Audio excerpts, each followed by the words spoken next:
Hello, beautiful family, and welcome back to the channel. Let's get into episode 9, titled All Things Fall Apart. We're starting with the hunchback of Notre Dame's, who was all alone in her hotel room.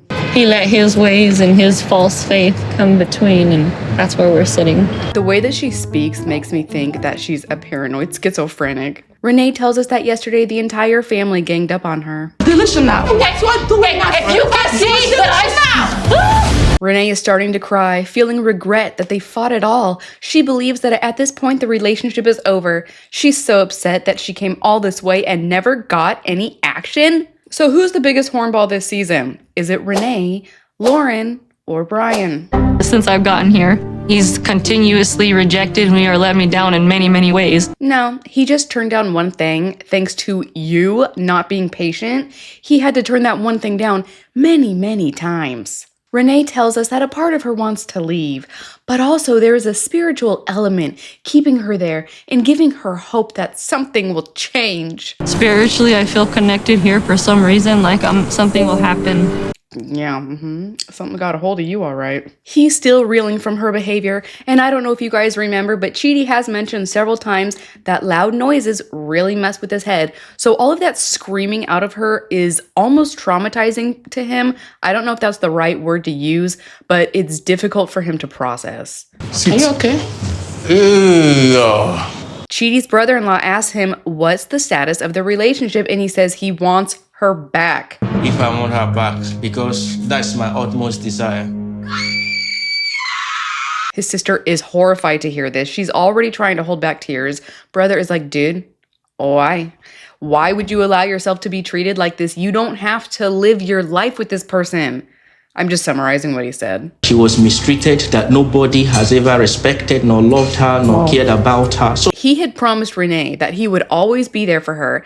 He says, I know what it's like since I lost my sight, how beautiful and healing it can be seeing the compassion and love coming from other people to me. And I want to give that to her. My concern is how easily you could forget the pains you've been through. She has a war mentality. She believes that you and I are teaming up against her, and she doesn't believe in harmony. Are you willing to give up your family?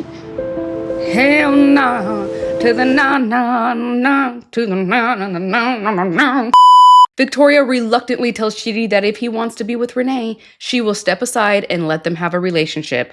But he needs to decide if he would rather stay with Renee or stay with his family, because everyone knows that at this point, he cannot have both. Chidi needs love. I wouldn't deny him that. So I would rather let him go and experience it. What a beautiful soul she is. I want her to be my friend. I know a lot of people heard about Chidi making some social media like fan pages prior to the show even starting. And when I first heard about that, I was giving him the side eye, but then I was thinking, you know, the show really just pays them pennies. It's smart that he would attempt to try and build a business or build something that he could monetize, especially because Ingy can't work a regular job. My sock smells good. Goodness gracious, these people are weird. Renee has decided to use her alone time to go get some sexy lingerie for Chidi to not see. She is somehow still thinking they're gonna hook up despite him desperately running away from intimacy. Okay, I figure out why you don't like me so much. Yeah, it's really truly a mystery, Renee. I don't know. I can't imagine. Maybe if you had gonorrhea, he'd do it with you. He would never let me walk away. While Renee is dreaming of Chidi walking into her room any second, Chidi is meeting up with one of his best friends who is also partially blind. Oh my gosh, hide this guy from Renee. She'll probably like tie him up in the barn. Speaking of barn, I kept seeing these pictures of Renee's chicken, I think on Reddit. And a lot of them are like balding, they're missing their feathers. And at first I thought, because my sister has chickens too, I thought they're just molting. Like they do that every year. And there were some people in the comment section saying, no, that's not molting. Those are stressed out, very unhappy chickens. she doesn't like how my sister comes around. She was specifically fixating on my sister. Chidi is telling Christian that he will never forget the emotional turmoil she has put him through with the horrible things that she says to him. And then it cuts to this guy saying, yeah, man, She's weird. She's always talking about demons and stuff. Do you think you can manage her temperaments, especially moving in with her? Chidi is getting overwhelmed, so his friend reaches across the table to comfort him, and then Chidi says he still loves Renee, but the never-ending yelling and mental gymnastics that he has to do is too much. I don't think I can put up with that. I love her. I care about her. Chidi is extremely confused. He's distressed. His friend tells him it's not working between the two of them. And he's like, it's not that easy. You can't just toss aside someone that you love. I should just let certain people go because that's the best for the both of you. That is not what Chidi wants to hear right now. He can barely talk about it in his solo interviews. I hope he doesn't meet her at the hotel because I am seriously scared for his safety. What is she gonna do to him? Moving on. We're with Tigerlily in her Ferrari. She's on her way to get her hair done and vent to Cruz about the crap going on with Adnan, who she's flying out to see tomorrow. We haven't seen each other in probably about a month and a half. She tells us with rapid delivery that while she's excited to see him again, she's also anxious because once she got back to America, everything started changing. Adnan got really controlling. It feels like he has a role about every single thing in my life. She walks in with a ton of clothes to give to Cruz's wife, Shay, because Adnan doesn't approve of a lot of things in Tigerlily's closet. And she is devastated that the world will never be able to see her in any of these outfits. I was having some back pain, neck pain, and I needed to see my chiropractor. Okay. So Adnan, not knowing what a chiropractor was, decided to Google it. Big shocking surprise. The first thing he stumbles upon are the scumbags who record their female clients' booties. Have you guys seen these videos? They position her with her butt up in the air, and then when he cracks her back, it zooms in on her butt bouncing. It's incel behavior. But anyways. He has an issue with my male. Oh my gosh, Tigerlily, just freaking spit it out. I thought that I talk slow. Goodness gracious. I just came up with 50 different ways you could have finished that sentence before you can even say healthcare practitioners. Ugh. When I finally talked to him, he was having breathing problems and dizziness. Adnan got his panties in a big fat anxious bunch, so he had to go to the hospital. Cruz is like, that's not really normal. I think he's trying to manipulate you. Tigerlily says it sounds like he was having an anxiety attack, but the way that he spoke to her about it made it seem like he only wanted her sympathy, and then the next day they never talked about it again. She's like, we need to work things out because this trip is supposed to be all about baby making. I beg your pardon? There is no rush. What are you talking about? Well, I'm getting old. I'm not old yet, but one day I will. What happens if you get pregnant and then it's not gonna work out and now you have baby? He's like, marriage is already a huge commitment that you've made to him, but once you have a kid, you can't go back. That's it. It's the next day. Tigerlily is dropping her bags all over the wet ground. Those bags are probably worth more than my car. Her and Adnan are flying into Turkey because things in the Middle East are a little bit rough right now. All I'm thinking about is these issues that I have to talk about with my husband. This is supposed to be a fun baby-making trip, but I don't feel happy. Meanwhile, Adnan has landed down in Turkey. He's telling us it's so stupid that she would allow a male doctor to touch her body. It's such an easy problem to fix, but when she sees him, she will forget how mad she is. But that's unlikely because as Tigerlily was waiting to board the train, she was scrolling through her social media and saw that Adnan had posted a steamy shower picture. Reply to the photo, say, delete it, because that's what he always does to me. And Adnan replied saying, no, I'm a guy. I'm sorry. And Adnan replies saying, no, I'm a guy, so it's not a big deal. And she goes, it's disrespectful to me. She's like, I have changed my life so much to make him more comfortable. And this attitude from him is a slap in the face. I'm not going to put up with it. It's absolutely ridiculous. We'll have to wait till next week to find out if she actually puts her foot down.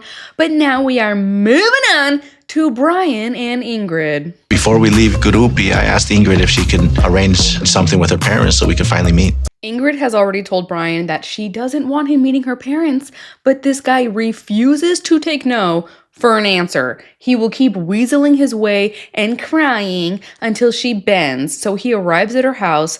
Ingrid is preparing the food. I thought I was here to meet both of her parents, so I'm a little disappointed that her father's not around. Ah, me too. I would have loved to watch Dad grab that wheelchair and just... I think he's avoiding me. I don't know what's wrong. Is it because I have a disability? Oh, it's so sad. Woe is me. Minha mãe concordou porque eu pedi muito pra ela. Ingrid knows that her dad probably just used work as an excuse to get out of meeting him because he doesn't like the idea of online relationships. And Mom wasn't really wanting to come either, but she finally agreed because Ingrid begged her to. Esse é o Brian, mãe. Oi, senhora. Meu namorado. Presente primeiro. Okay, so over the weekend, I was binge watching all of these trashy reality TV shows, and I noticed this common trait amongst the men that I personally could not stand. Whenever there was an awkward situation or something bad happening, the guy would always say, "Could I get a hug?" I think it's a manipulation tactic to wear you down, and Brian doesn't waste 2 seconds. Gostou? Gostou? Yeah, Mom is not going to be swayed this easily. I'm always surprised when a guy shows up with flowers and it's like the girl completely forgets everything that had happened, everything that's bothering her. It's all gone. Where'd it go? Mom doesn't want to talk to Brian, so she walks away and he's trying to play with the kids. Then he asks, "Where is your husband?" Because like I said before, this man cannot take no for an answer. Então, senhora, seu esposo tá trabalhando hoje? Tá.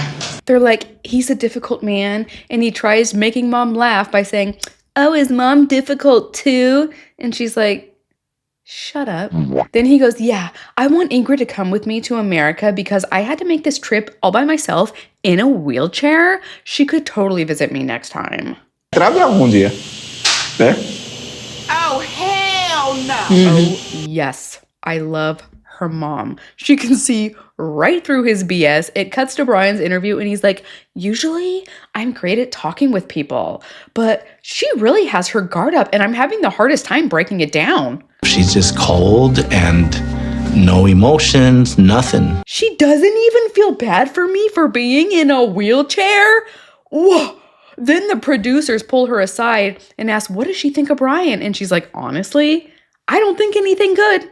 Nothing." Please, I'm starving. I'm hungry. Não quero comer mais não, ela passou a fome. Ingrid's looking at her like, "Are you for real right now?" And she's like, "Nah, it's not happening." Brian's like, "It is absolutely insane that she would have the audacity to not eat at the table. Ugh, can you guys believe that? She probably doesn't want to help with my catheter either. What a terrible woman." A bicha é bruta. Não, mãe, vem aqui, senta aqui, pelo menos um pouquinho. Não. Brian is trying to coax Ingrid into getting her mother to come outside. When is Ingrid going to catch on to his unwavering persistence? I love persistence and the desire to keep fighting, not giving up. But when it comes to relationships, you can't force it, Brian. Ela tem nojo de cadeirante? Não sei. "Oh, do you think your mom is judging me for having a disability? Poor me, Ingrid." I can't handle this dude. I was following him on Instagram to try and follow the drama. Then he recently posted a story, or I don't know what it is, of him getting dressed for rugby. I'm like, nobody wants to watch you getting dressed or undressed. It's gross. You're disgusting. And by the way, in case anybody forgot, this man is still legally married. Por ele e me sinto envergonhada. Mas pelo menos tá comendo comigo. Obrigado. How is she falling for this so easily after all of the crap that he has done? During their makeup conversation, he's like, "Oh, I'm all about respect. I operate on respect." E termina com respeito comigo. Shut up, clown. Mom tells production she doesn't care about him being in a wheelchair. She doesn't want her daughter taken off to another country. She wants her baby and her grandbabies right where she can see him. So they finish eating and he goes, "Oh, Mom, you missed a great meal. Hey, also, real quick, did your daughter tell you that I wanted to take her to Recife?"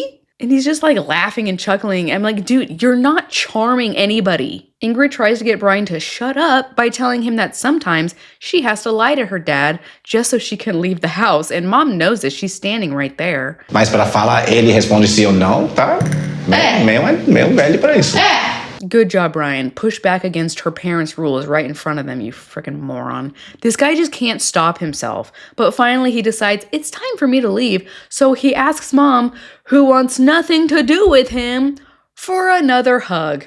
Just one more, Mom. Abraço. No, get off of me. Brian's like, oh my gosh, I never thought someone would be that rude. How are we going to travel? How am I going to get into her pants? Moving on. Niles proposed to me, and now he's saying that he cannot get married to me. Matilda took off, telling producers she wanted to go home after Niles dropped the bomb on her. She's in the taxi sobbing, and then Niles gets in and she's like, what am I supposed to tell my family, my friends, my pastor? Well, let me ask you a question real quick. Did you ever hear me say I agreed to get married on this trip? Yes, you did, Niles. You said that you wanted God to use your wedding as an example, how all weddings should look. I want God to show that as an example of a wedding. She's like, are you freaking kidding me? Is this a prank? Matilda, I told you I couldn't get married on this trip. When? When did you tell me that? When? So many times. You didn't tell me that. Stop lying. Niles, what are you doing? You were my favorite. Come on. It cuts to their private interview and she's like, why would you even bother coming? We will plan that on this trip. You didn't say that. Please, you didn't say that. Yeah, I remember saying that. Tell me that. Niles, you told the producers over and over again how scared you are to break the news to her. Hello. And I love how her reaction is like, please shut up now, because the more you talk, the worse it's gonna be. Just stop it now. Me and you know that when you come to Ghana, we will get married. You've been here for 5 days. You've never brought this up once. You've never said anything to me. Oh, well, it's because I was just so happy to see you. She is dumbfounded. She finally looks at him and says, one of us is lying right now. So who is it, me or you? Matilda thinks that I'm lying, and it may certainly look that way. Niles, no, it doesn't look that way. It is that way. Just own it, okay? Oh, admit that you screwed up. It's fine. I was shocked that during filming, the producers actually tell Niles that what he is saying is not what he previously told them. She reminds him of what he has previously said, and he drops his head, and she's like, Niles, hello. Sometimes I don't know when I go into a mode where I just don't tell the full truth. Sometimes you don't know. Sometimes you just forget that you're lying. Don't use your diagnosis as a crutch, okay? You got caught red-handed. It's fine. It's okay. Talk to me, Matilda, please. They get out of the car and Matilda really doesn't have anything to say. Niles is desperately trying to break down the barriers. She's like, when, Niles? When are we going to get married? Well, we're gonna have the knock door ceremony. When?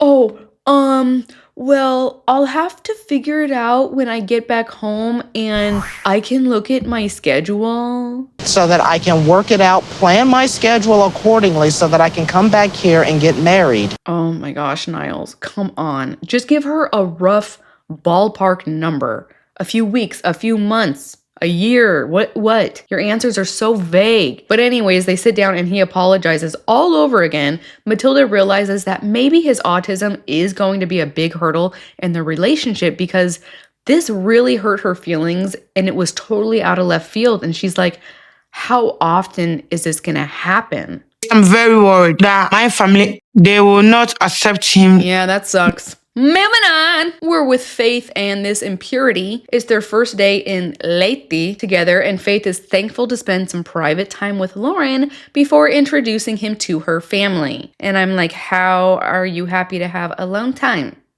I would not want to touch him at all. Why don't I do that? Right?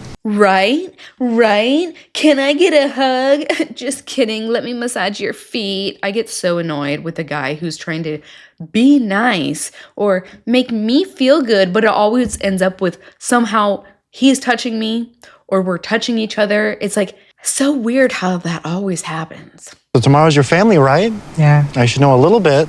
What was it like growing up? What should I expect? She tells Lauren that when she was 13, she left her family's home and moved to Manila to begin working. She started sending money back to her family because right after she left, her dad had a heart attack and died. It's very hard to be poor. I need the one to help them. How lucky that Lauren picked up on the fact that she is a selfless, hard-working individual. I'm sure he will help her however he can. Faith is sobbing in her private interview, explaining how difficult it was for her as a child to be living on her own, working, and then graduating high school all by herself. But the fact that you work so hard, right? It's a great thing about you. I love it. Lauren loves that Faith wants to work her life away. And I want to be a part of that. Yeah, we know. You want to be a part of any situation where you don't have to provide for anyone, including yourself. Lauren asks her if she plans on telling them that he got gonorrhea, and she's like, I don't know, maybe. Lauren is once again feeling worried because if they don't accept him, it will probably be the straw that breaks the camel's back. I get it, but it doesn't show me in the best light. I don't care what sort of lighting they're shining on you. It's always going to be bad. All of it. Finally, we got a buttload of footage of Vagine and Bozo, so let's get into these two. Vagine is anxiously waiting for Bozo at the airport. He's been real shady about getting in touch with her. He didn't pick up my calls before I left. He didn't message me while I was flying. So while she's waiting for her connecting flight, she calls him again. She has done all the reaching out, but thankfully he answers this time. She's like, oh my gosh, I'm really stressed out. And he's like, no, it's gonna be fine. But hey, I gotta go. My mind is finally at ease because I heard from him. I feel bad for her. She has zero standards for herself. I'm very uninterested in these two so far.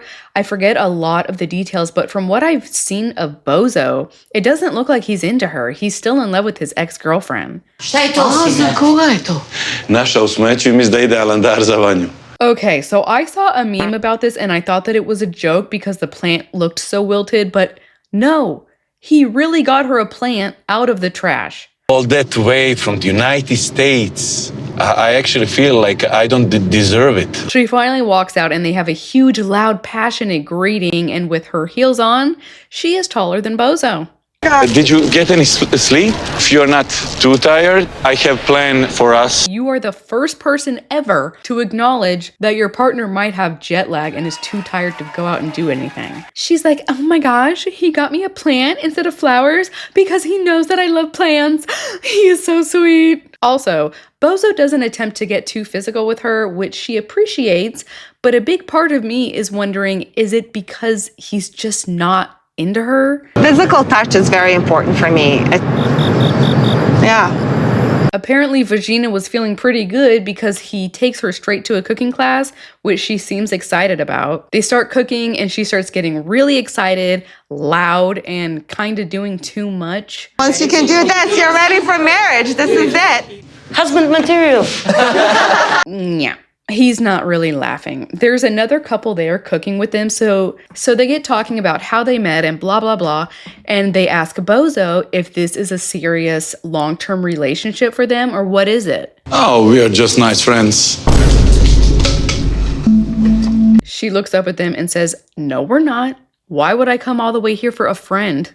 I'm kidding, we are married. My ring is in the car. Okay, this guy introduced himself as being so funny. Everyone knows how hilarious he is, but I don't really see it. So they're back in the car heading back. She keeps looking over at him, smiling, and he's totally zoning out on the road. I want Bozo to spend the night with me, but I just don't know what to expect from him. Then they get on the slowest elevator I have ever seen. She loves her room. Bozo tells us he isn't really ready to get physical with her yet. He looks so uninterested in her. Then she's like, oh, I brought you some presents. A car freshener that is a picture of their face. She baked him some of her famous vegan cookies. I kind of want to try these, but not, because the idea of a vegan cookie sounds so disgusting. Like no butter, no cream, no milk, no eggs. How could that be good? They're so delicious. Are you joking? Wow, you're good.